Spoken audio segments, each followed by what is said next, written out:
Hi there, Sandra here from createinspain. Today I'm doing another shortcut slot tutorial, one of my bites as it were, and this one is on duplicating and rotating.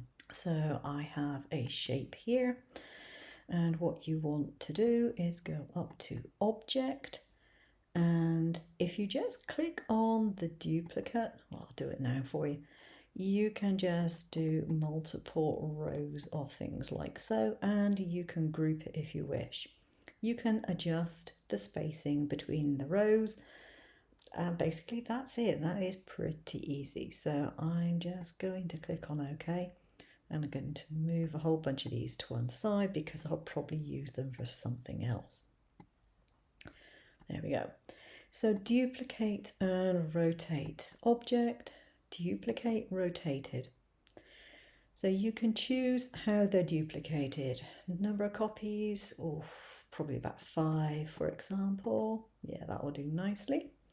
Now I can do them clockwise, or I could do them counterclockwise. Obviously there won't be a difference in that particular instance. Just change that back.